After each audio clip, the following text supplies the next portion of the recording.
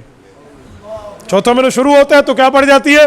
آؤ گنو، چوتھا، پانچواں، چھٹا، ساتواں، آٹھواں اور 5 اور 1 6. 6 مہینے ماں کے پیٹ والے، 30 سال دنیا والے، 6 ماہ ماں کے پیٹ والے، 30.5 سال عمر ہے. جھوٹ بولتے ہیں؟ مجھے کہا لگا مولانا ماں کے پیٹ والی عمر دنیا کی عمر میں شامل نہیں ہوتی. میری عمر 30 سال ہے. میں نے کہا دنیا میں پیغمبر کی عمر 63 سال تھی، قبر میں 1463 سال گزر گئے ہیں، اس لیے قبر والی بھی دنیا میں شامل نہیں ہوتی. نبی کی عمر 63 سال ہے. تو بات کر تو جائز ہے، علماء حق بات کریں تو جی یوں نہیں ہو سکتا، بات ماننی پڑے گی. پھر ایک بندہ بڑے زور تم تراک سے آ کر ایک دن میری گفتگو مجھے کہہ رہا تھا ایک بات پوچھو. قبر میں ہوا نہیں جا سکتی، آکسیجن اتنے لیول کا وہ پوری اپنی آکسیجن اور کاربن ڈائی آکسائڈ اور 4-5 گیسوں کی ترتیبیں، پتہ نہیں ہمیں کوئی فزکس کے اور سائنس پڑھا رہا تھا. میں نے کہا پھر A10 مسئلہ کیڑا ہے A10. کہنے لگا قبر میں سانس نہیں چل سکتا، ایک لمیٹیشن ہوتی ہے، فلاں ہوتی ہے، اس لیے قبر میں زندگی نہیں ہو سکتی. بہت چھوٹی جگہ ہے. میں نے کہا بات سن، سوال پورا کر پھر میری بات سننا. میرا سوال پورا ہو گیا. میں نے کہا اب خاموش سے میری بات سننا. قبر کا پیٹ بڑا ہے یا ماں کا پیٹ بڑا ہے؟ تو کہتا ہے قبر کے پیٹ میں زندگی نہیں ہے، بند ہے. ماں کے پیٹ میں کیا زندگی ہے؟ بندہ 9 ماہ زندہ رہتا ہے. جی اللہ رکھتا ہے. تو میں نے کہا پیغمبر میں بھی نبی کو اللہ نہیں رکھا ہے. آپ نے مثال دی ہے، دلیل دے. میں نے کہا قربان، جب تو سوال کر رہا تھا تو نے دلیل دی تھی.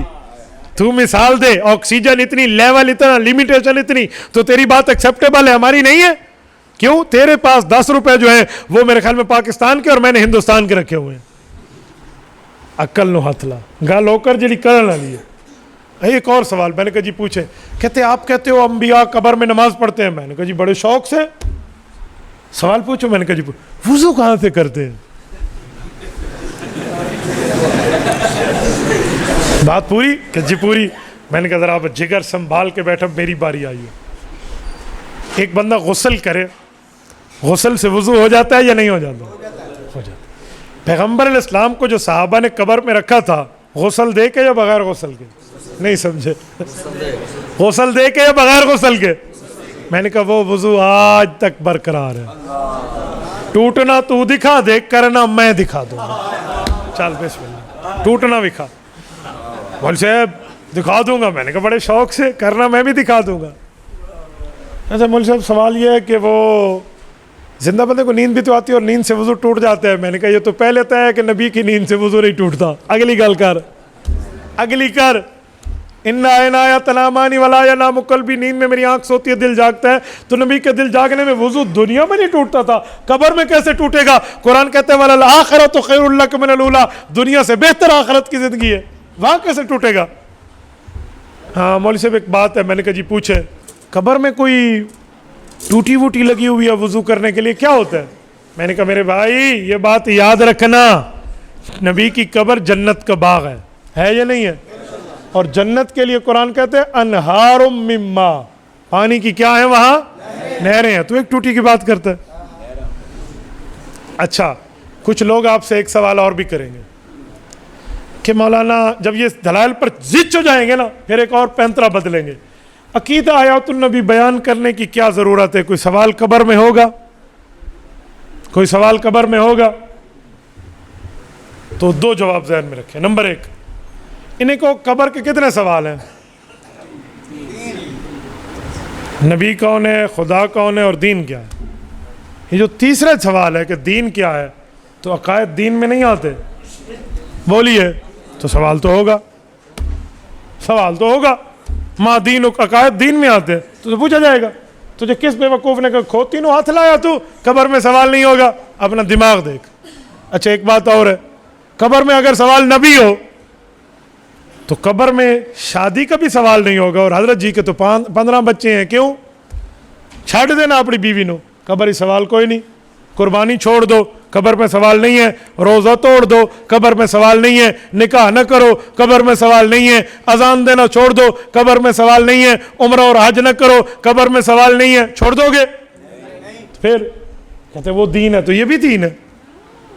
اچھا ایک بندہ مجھے کہنے لگا مولانا آخر اس مسئلے کے بیان کرنے کی ضرورت کیا ہے؟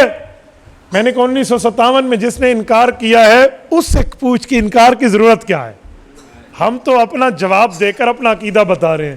یہ مثال ایسی ہے، ایک آدمی کے گھر چوری ہوئی، چور مال لے کر جا رہے تھے، مالک مکان اپنا مال کھینچ رہا تھا، ظالمو چوری نہ کرو، تو ایک اور آیا، وہ کہنے لگا کیوں لڑتے ہو، فساد ہوگا، دے دو اس کو مال۔ ٹھیک کہا ہے اس نے کہا بے وقوف اس کو کہا جو چوری کر رہا ہے کہ تو چوری کیوں کر رہا ہے، تو مالک کو پٹیاں پڑھا رہا ہے کہ بھئی اسے مال دے دے۔ انکار مماتیت نے کیا ہے۔ علماء اہل سنت تو 1400 سال سے عقیدہ رکھ کے آ رہے ہیں، کوئی آج کی بات تھوڑی ہے، 1400 سال سے آ رہے ہیں، انکار انہوں نے کیا۔ ہمیں کہتے ہیں جی جھگڑو نہیں، اور جی اس سے پوچھ انکار کیوں کرتا ہے؟ سبھی ہی مجھ سے کہتے ہیں کہ رکھ نیچی نگاہ اپنی، سبھی ہی مجھ سے کہتے ہیں کہ رکھ نیچی نگاہ اپنی، کوئی ان سے نہیں کہتا نہ نکلو یوں آیا ہو کر۔ سبحان اللہ، ہمیں آپ ترغیب اور پٹیاں لگا کر بیٹھے ہوئے ہیں۔ بھئی میں تو اس عقیدے کی جنگ لڑ رہا ہوں جو اللہ کے رسول نے امت کو دیا ہے، جو صحابہ نے بتایا ہے۔ ایک ڈاکو راستے میں ڈاکہ مارے تو ڈاکو کی انسلٹ کر، تو الٹا پٹی مالک کو پڑھا رہا ہے۔ خدا کے بندے کچھ تو سمجھنا چاہیے۔ اور ایک بات میں مزید آپ کی خدمت میں کہوں میرے دوستو، عقیدہ حیات النبی عشقی عقیدہ ہے، عشقی عقیدہ ہے۔ ادھر سے پڑھو درود پاک، کون لے جائیں گے حضور تک؟ اور حضور کی قبر پہ پڑھو، کون سنے گا؟ آقا خود سنیں گے۔ یہ لاہور قریب ہے، میانی قبرستان میں جائیے، امام الہدیٰ حضرت مولانا احمد علی لاہوری کی قبر پر اب کروڑوں اربوں رحمت نازل فرماتے۔ حضرت فرماتے تھے جب مدینہ منورہ جاتے نا، حضور کے روضے پہ ٹھہرتے تو فرماتے یہاں مختلف کام ہیں جو کرنے کے ہیں۔ نمبر 1 کیا ہے؟ حضور کے اوپر درود و سلام پڑھو، سلام پیش کرو۔ نمبر 2 7 شیخین کی خدمت میں سلام پیش کرو۔ نمبر 3 جن لوگوں نے تمہیں کہا ہے میرے سلام دے دینا، ان کے سلام پہنچاؤ۔ نمبر 4 دعا کی درخواست کرو، اور ایک کام اور بھی کرو۔ کہ وہ کیا؟ کہ ابو طالب اپنے شفیق چچا کے پاس اللہ کے رسول گئے اور فرمایا میرا چچا کلمہ پڑھ لے۔ کہا یہ لوگ بیٹھے ہیں میرے اوپر ہنسیں گے کہ بھتیجے پہ پڑھ لیا۔ کہا چاچو میرے کان میں پڑھ لے، میں اکیلا گواہ تیرے کلمے کا کل قیامت میں کافی ہو جاؤں گا۔ تو کہا وہ نہ پڑھے تو تم حضور پاک کے روضے کے سامنے ایک بار کلمہ پڑھ کے اپنے نبی کو اپنے ایمان کا گواہ بنا دینا کہ یا رسول اللہ آپ صادق اور امین ہیں۔ اللہ اکبر، آپ صادق اور امین ہیں۔ آپ کی صداقت و امانت و دیانت کے قائل تو آپ کے دشمن بھی تھے، دشمن بھی کہتا تھا آپ صادق بھی ہیں، امین بھی ہیں، سچے بھی ہیں، امانت دار بھی ہیں۔ یا رسول اللہ آپ نے تو ان کی امانتوں کی بھی حفاظت کی ہے جو تلواریں اٹھا کے آپ کے گھر کا گھراؤ کرنے والے تھے۔ آپ نے اس رات بھی علی المرتضیٰ رضی اللہ عنہ کو اپنے بستر پہ سلا کے کہا علی ان کی امانتیں ان کے واپس کر کے مدینہ آنا، آپ تو اتنے امین ہیں۔ یا رسول اللہ میں کلمہ پڑھ رہا ہوں اور آپ کو اپنے ایمان کا گواہ بنا رہا ہوں، اور آپ کی شریعت بتاتی ہے جب کوئی اچھا کام کرو تو کم از کم اس پہ گواہ کتنے ہونے چاہیے؟ 2، اور وہ 2 گواہوں کا نصاب بھی اسی روزے میں پورا ہے۔ نہیں سمجھے؟ 2 گواہوں کا نصاب بھی اسی روزے میں پورا ہے۔ یا رسول اللہ میں کلمہ پڑھ رہا ہوں، آپ میرے ایمان کے گواہ بن جائیں، قیامت میں جب رب مجھے ایمان کی گواہی مانگے تو آپ کلمہ ارشاد فرما دیں کہ حضور کے روزے پہ ٹھہر کے تجدید ایمان کرو۔ اللہ آپ تمام دوستوں کو مدینہ منورہ لے جائے۔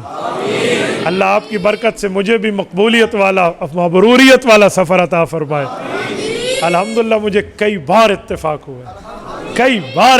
ہوا ہے، ابھی آخری سفر میں جنوری 2021 واپس آ رہا تھا تو روزہ اقدس پہ ایک لمبا ٹائم ملا، اور رسول اللہ صلی اللہ علیہ وسلم کی بارگاہ میں ٹھہر کے جن دوستوں نے سلام دیے تھے ان کے بھی دیے، جو سلام پیش کرنا تھا وہ بھی کیا، شیخین کی خدمت میں سلام تھی تو وہ بھی پیش کی، دعا کی درخواست تھی تو وہ بھی کی، شفاعت کی درخواست تھی تو وہ بھی کی، اور تجدید ایمان بھی پیغمبر کے روزے پہ کی۔ تو یہ تو ایک ضرور جزاک اللہ تو یہ تو رب العزت کی طرف سے ہمیں ایک عشقی عقیدہ ملا ہے۔ جو محروم ہے نا وہ نبی کی ذات سے محبت میں محروم ہے، اور جو محروم ہو جائے نا تو اس کی منتیں ترلے نہیں کرتے، اس کی اوپر سے کھڑکی بند ہے۔ اکاؤنٹ فریز ہو جائے تو بڑی آسانی سے نہیں کھلتا۔ حضرت لاہوری کے پاس مماتی آئے کہ ہمارے مدرسے میں جلسے کے لیے تاریخ دے دو، انہوں نے فرمایا سنو، بندے کو دین سمجھ آتے ہیں دو چیزوں سے، یا بصیرت سے یا عقیدت سے۔ بصیرت تمہیں ہے نہیں، انکار حیات کر کے عقیدت تم نے کھو دی ہے۔ اب لاہوری تمہارے لیے کیا دعائیں کرتا پھر ہے؟ میرے دوستو، میں دعوت توبہ دیتا ہوں ان لوگوں کو جو پیغمبر علیہ الصلوۃ والسلام کی حیات کے انکار میں بڑھ چڑھ کے حصہ لیتے ہیں۔ آؤ آپ بھی ہمارے بھائی ہو، آؤ کلمہ آپ نے بھی پڑھا ہے، کلمہ ہم نے بھی پڑھا ہے، صدیق آپ کا بھی خلیفہ اول ہے، صدیق ہمارا بھی خلیفہ اول ہے، قرآن آپ کا بھی ہے، قرآن ہمارا بھی ہے، شریعت اور حدیث آپ کی بھی ہے، شریعت ہماری بھی ہے۔ جس نبی پہ سفارش کا کلمہ تم نے پڑھا ہے میں نے بھی پڑھا ہے۔ مماتیو آؤ پیغمبر کی دربار محبت سے وابستہ ہو جاؤ، یہ انکار چھوڑ دو۔ میں لڑنے کی بات نہیں کرتا، میں گریبان پکڑنے کی بات نہیں کرتا، میں تمہیں پیار کی دعوت دیتا ہوں، محبت کی دعوت دیتا ہوں، توبہ کی دعوت دیتا ہوں۔ یار ایک دن مر جانا ہے، دنیا چھوڑ جانی ہے، قبر میں کسے دے پیو دا سوال نہیں ہونا، پیغمبر کی ذات کا سوال ہوگا۔ نبی کی ذات تو وہ ہے، اذان میں اللہ کا نام، رسول اللہ کا نام، تکبیر میں اللہ کا نام، رسول اللہ کا نام، نماز میں اللہ کا نام، رسول اللہ کا نام، جمعہ کے خطبے میں اللہ کا نام، رسول اللہ کا نام، عیدین کے خطبے میں اللہ کا نام، رسول اللہ کا نام، خطبہ نکاح میں اللہ کا نام، رسول اللہ کا نام۔ وَرَفَعْنَا لَكَ ذِكْرَكَ، پیغمبر کے ذکر کو رب نے اتنا بلند کیا ہے۔ جار اللہ زماشری نے کشاف میں لکھا ہے وَزَمَّ لَهُ اسم النبی الى اسمہی فضل عرش محمود وہذا محمد۔ اللہ نے حضور کے ذکر کو اپنے ذکر کے ساتھ یوں چمٹایا، صرف دنیا نہیں، قبر میں جہاں اللہ کی بات وہاں رسول اللہ کا سوال فرشتہ کرے گا۔ کیوں اس نبی کے دامن محبت سے وابستہ نہیں ہوتے؟ کس نے تمہیں اس غلط دلیل کی بنیاد پہ پیغمبر کی محبت سے دور کر دیا ہے؟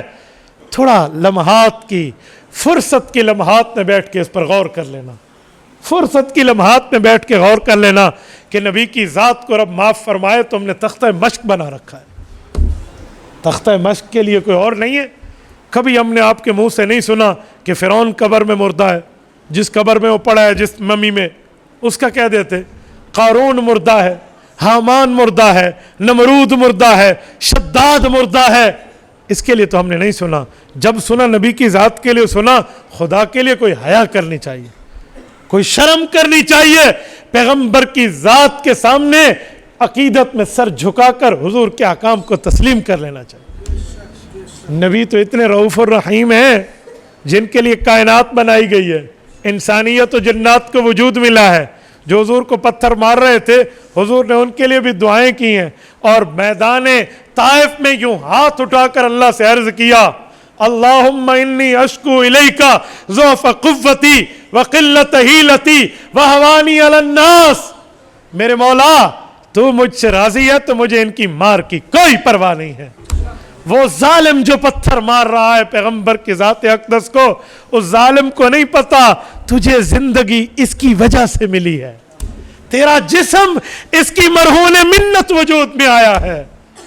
اس نبی کی ذات اقدس کے لیے یہ نفرین زدہ نظریہ، یہ نفرت والا اور بغضی نظریہ کہ پیغمبر کی ذات کی مردگی کی بات کی جائے، نبی پر وفات کا وعدہ پورا ہے، قیامت تک رب نے قبر پہ زندگی رکھی ہے۔ اللہ آپ کو اور ہمیں صراط مستقیم عطا فرمائے۔ اقول قولی ھذا واستغفر اللہ وآخر دعوانا ان الحمد للہ رب العالمین۔ إلهي واسع الكرم ورب البيت والحرم إليك أتيت